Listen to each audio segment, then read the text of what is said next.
Okay. Hey, everybody. We are on. So, Seeking the Path. I've got Ed, the Anaconda Stahl. I'm joking. I got to give everybody names. When I was fighting, people at the Nassau Academy, they're like, you should pick a name. So I thought of Bugs Bunny. You ever see the wrestling one with the Crusher? I'm like, Yes. all right, I'll be Ron the Crusher. And so everybody was laughing. Hey, the Crusher's here. So, yeah, I didn't know that. That's awesome. yeah, just stupid stuff. Yeah, I mean, Eric Paulson would pick names for everybody. And Mhm. if you go, you could probably go on YouTube and find some of the old um, Shudo amateur matches that we were doing, Mhm. and Eric would be, emceeing it, and all of a sudden it was like Joel the Troll, Joel, and he's like making all these names up for everybody on the spot, and then they would stick, and everybody gets Oh, stuck with names. that's But now awesome. you're the Anaconda now. And I'll take it. It's Okay. That's cool. So what's up with you? Tell us a little bit about you for those who don't know who Ed Stahl is. Who's Ed Stahl? Yeah. Well, so I am Ed Stahl.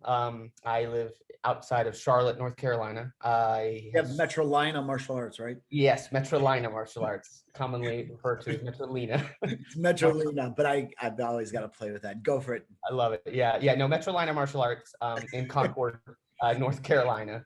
We we've been open now. We just celebrated our 6-year anniversary, so super Cool. excited about that. Good on you. Yeah. Yeah. But yeah, so I've been training martial arts for a while. I started in 2006 with David Quigley.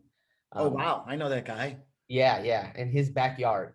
I remember because I had no idea how to work out. I knew nothing, and we worked together at Office Depot. And I walked into the back office, and he has a box cutter, and he's just cutting up boxes. Pretty typical David things. And I was like, "What is that?" And he told me, and then he told me about Bruce Lee and all that. And so I met up with him in his backyard, and that the journey from there has been continuous since then, 2006. So All right. I know a little bit personal to you, but you suffered really horrific injuries. Did you yeah. doubt yourself being able to do this, or were you like, screw it, it's gonna happen? Well, I would play to my strengths. So when I was 6, I was electrically shocked. So Yeah. I lost my pinky. I lost most of my right hand, and I got only one bone in this arm, and it's Yeah. this bone here. This one floats. Yeah. Um, so there was some stuff that I was really apprehensive to do, and this is my left hand. Most people are right-handed, so things like Kali and stuff like that were always really hard because if it was double stick, my right hand would give out in 10 to 15 minutes of a 2-3 hour seminar. Yeah. Especially if it was single stick. Knife I could do, knife I could hang on to, but I would constantly be like, not dreading, but just like mentally preparing myself for the inevitable failure of my anatomy to do it. But there comes a certain point where you just kind of have to kick that to the side and just do it anyway. And once like David and then yourself were like so receptive of like, you can do it, I did it. And with the help of you guys and everyone else, I was able to actually commit and get as far as I've gotten without having too much doubt. Um, not until I competed in kickboxing did I really have any doubts of like getting hurt with like my anatomy, especially since this bone just floats. I've always been like apprehensive of getting hit. Um, and then in jujitsu, I have range of motion. I got a whole list of problems, but my range of motion on this arm versus this arm, I can touch my head. That's where it stops, and it's Oh, a hard stop. and is that So due to the injury you suffered from that? Is that something else? it's because of the injury and years of wear and tear. I actually have arthritis in this elbow, bone spurs, and there's another word in there. But so because of that, it's just kind of locked. So straightening is not really a big deal. Like if you get in an arm bar or something, you just tap. But this motion where it's actually trying to touch, like if I had a phone, like touching my own ear, like that, anything like that is I tap really quick. But Yeah. you learn how to get around it super fast. Like with kickboxing, for example, I'd always go right lead, so this hand can stay close and block here, and various different ways. But this is the longest answer to your question. I Oh, that's basically fun. just It's to me, it's I have so many people who are like, Ron, I can't train because I have this leg injury, and and they quit martial arts for it, and I'm like, there's a place for you. 100%. Like, I'm unfortunately like the most unsympathetic person when it comes to that, and people like telling me that, like, dude, I can't train. I have a bum knee. Yeah, I had knee surgery too. I get it. It's like, oh, I can't train. I get tired really easily. Yeah, I mean, don't we all? And and some of my students they know what to complain about. If they're like, oh yeah, I hurt my hand on this thing, and I was like, which hand? And I make a point of like, huh? And then when they say, it's like, oh, okay, I understand. If I don't have that finger, I'm like, I don't understand. What is the problem? And they hate me for it. So it's probably like a little bit of my mean streak showing, but it's for the betterment of them. I try to push them forward. Like, look, I can do it. You can do it. It's fine. Like, we'll move past it. Everybody's got their thing, and it's not like, do you know Zig Ziglar? Yeah, he's from the Carolinas, or Oh, okay, yeah, and he would always talk about he told a story about a woman who's successful, like a VP, and she was starting to have these like almost like mental problems, but like breakdowns, and it was stress and everything else, and she wasn't doing anything about it, and they found out she had problems. But she had all these other things, so she thought, I shouldn't complain, I shouldn't let this take me over, but it overwhelmed her, and she said, but they have it way worse than me, and they're doing it, and I'm gonna for lack of a better word, man up or woman up or whatever. But everybody's got their problem, and they got their hurdle to get over. And just because they have that injury, maybe it is significant, maybe we all know what you went through, but maybe they do have their reasons, but they also have to know that they have to get past that, and that's where you're a good person that could be next to it. I mean, everybody's got a handicap, even Tiger Woods, right? Get it? That's a joke. Handicap, forget it. But but everybody's got a handicap, and it's not to belittle it. It could be like, I have a bad toe, and maybe it does function, but if it's not going to get better, does that mean life is over? And you better figure out a way around it. Versus, all right, I could see they're injured and I got to give it a break. And I'm sure you know how to differentiate between the two. 100%. Like, my back right now is not 100%. Man up. Yeah, exactly. But also rest, because it just keeps getting worse. But it's one of those things where, I look at like you with what you had going on a couple of years ago, and then like Greg Nelson, what he went through. Yeah, Greg went through. Jesus. Yeah, and just like look at where you guys are now versus when at your darkest days, and you're here. It's like, of course, why you can push through, and of course you need to acknowledge that that is a reality for that person. Okay, that their toe is hurt, and it hurts to walk, it hurts to base on the mat, it hurts to do X, Y, and Z. But if you choose to do it, you can get past it, and we can help like circumvent that. Not ignore the pain and make it worse, but we can work around it. And I have a student named Patrick, and Patrick is probably my most loyal, but my most frustrating student, because he sometimes has memory problems. He was I know Patrick. Patrick, yeah. And I will say something, and that will be chiseled in stone.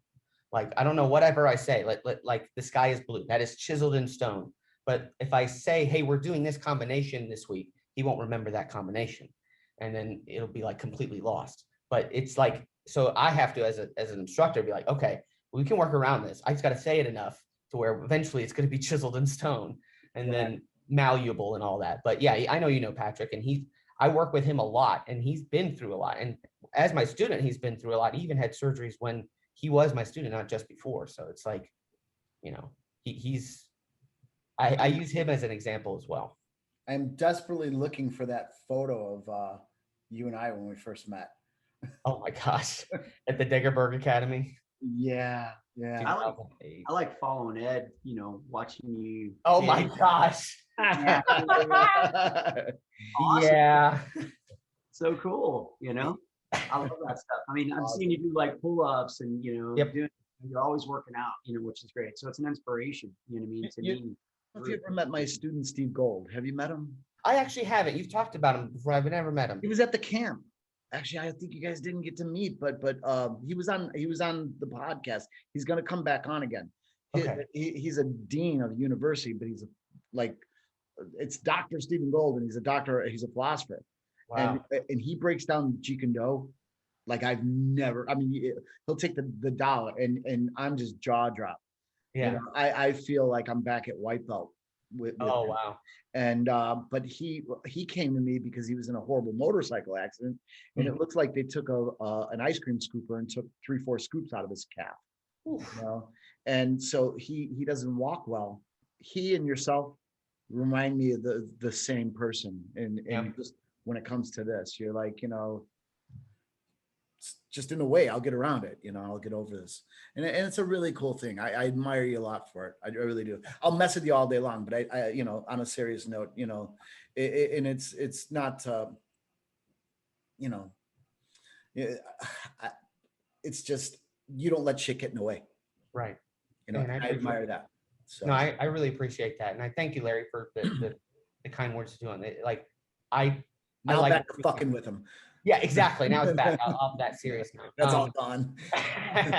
But I like working out because like one of the best injury preventions in my mind is working out, and I do it for fun. I don't do it for aesthetics as I eat like crap. So it's one of those things where I just like doing it. And, you know, I have you know, I got the idea from Jean-Jacques Machado, whose left hand is like my right hand. He only has a thumb.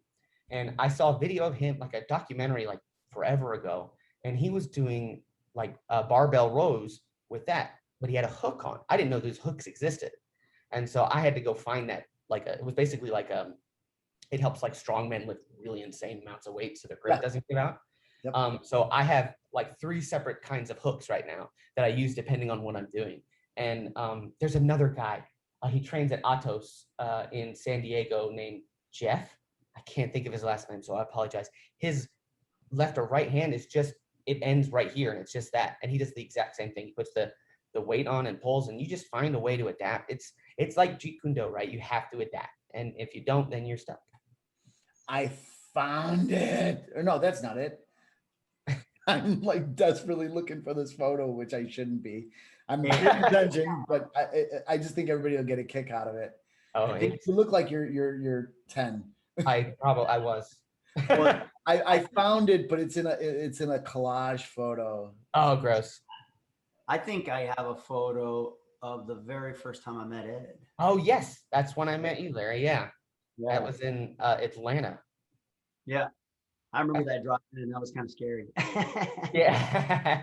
That's I met Charles there for the first time as well. Yeah. I met a couple people there for the first time. That was awesome. Yeah. That was good times. Was that your first test? Didn't you test that weekend? Like I did test. That was my first test in JKD, my beginner level test. I remember because like I kept confusing Ron because I would always show up in different places, because I was at the Dagerberg, and then I was at Mark Halleck School, and then I was in Atlanta. And he's like, "Where are you?" And yeah, but and then I went to LA or whatever, so I was just traveling just to go train with them. So it's, you know, that I missed that Atlanta camp. I did test, and I think I passed. I think you did pretty well. Wait, I have a surprise for you. Oh yes, that's it. So, yeah. The one on the bottom there in the blue. Look at that. You're a baby. It's awesome. I am. And there's Quigley, for those who don't know Quigley. So there's that's the guy who's cutting up boxes. So, yes. And then I got my instructorship that day, and he got his level 3 that day, his level 3 instructorship. So that's what we were ape crazy on the size. So yeah. I still have it. It's in the garage. I took it down from the dojo. Did you wallpaper the whole wall with it? Because it takes up the whole wall. So I thought about it. Just your face like in the background like that. Just yeah. So it's all good. Hey, let's while we have some time, I don't know how much time we have left, but I want to make sure we get in what's going on with you. So first off, anybody in North Carolina, anywhere in that vicinity, can go to Metrolina. I say it so much I mix them up. I know you mix it. You don't know which one's real anymore. Yeah, it's actually Metrolina. Yes. Okay, Metrolina. And give us your links and stuff like that, and I'll make sure I tag it on the end of this.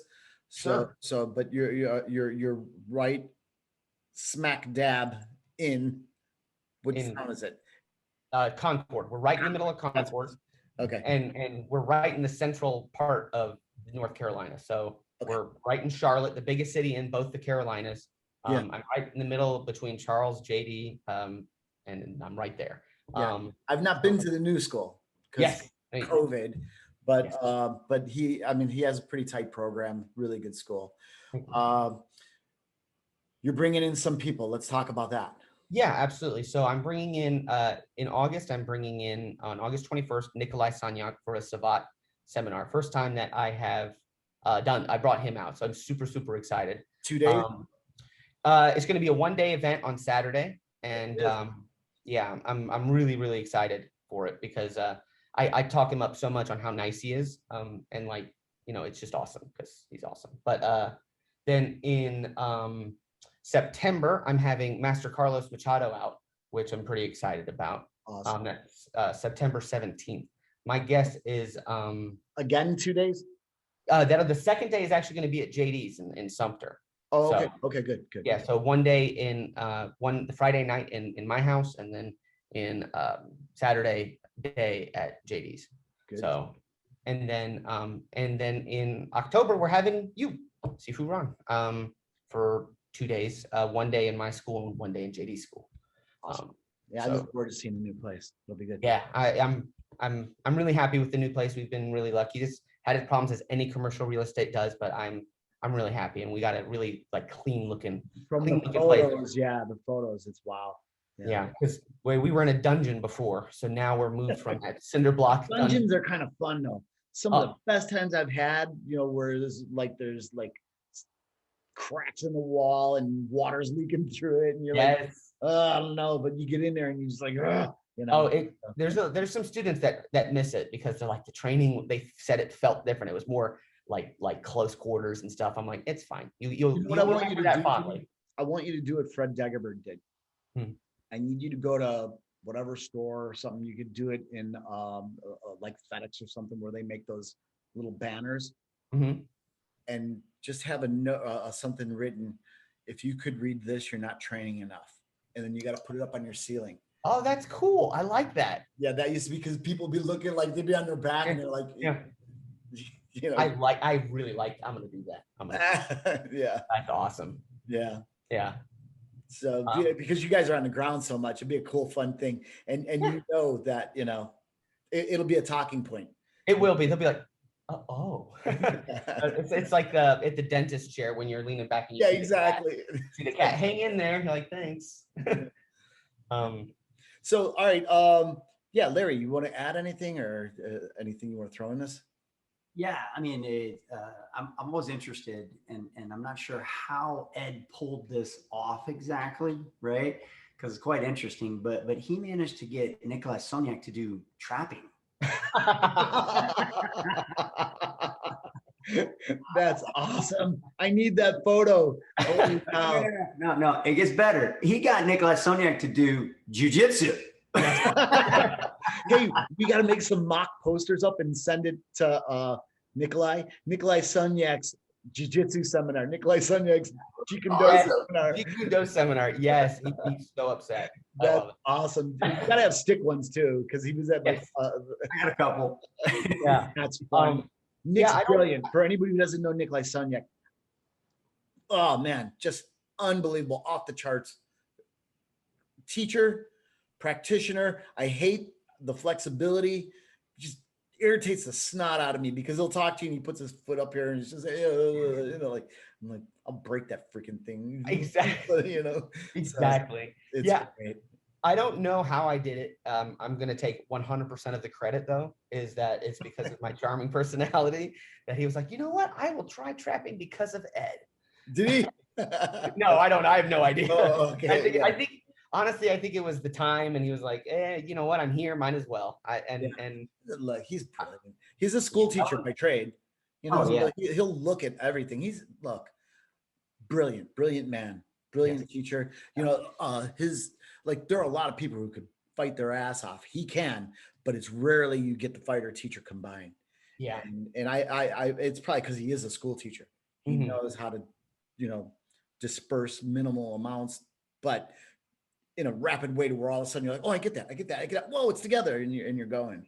I feel with with my kickboxing specifically, and just the few times that I've been at your place, Larry's, with the Southwest camp, like he'll say one thing and I'm like, this paid for the seminar. Like Yeah. I'll get that one part where I'm like, oh, okay, cool. And then now I take it home and I'm beating everybody up with it. And it's just like, yeah, like he is incredible. That's why I'm so excited to bring him out. So I can be like, look, he's great. Look at him.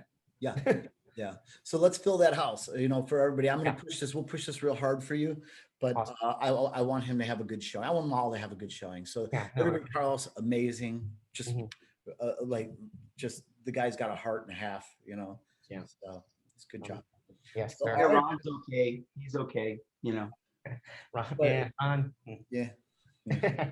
So, all right, man. So we'll start to wrap this up, but thank you for coming on. Oh, absolutely. Thank you guys so much. And please give us the information. We'll tag it at the end of this. All right. Yeah, I'll send it to you. Absolutely. Thank you so much. And he's in Vegas. We didn't say that. So have fun. And I will have fun. Remember, Vegas wasn't built on winners. Not wrong. You're not wrong. Okay. All right. So, all right. Have fun and leave the pocket back in the room. I'll see you. Yeah. Take care, guys. Thank you. All right. Bye-bye.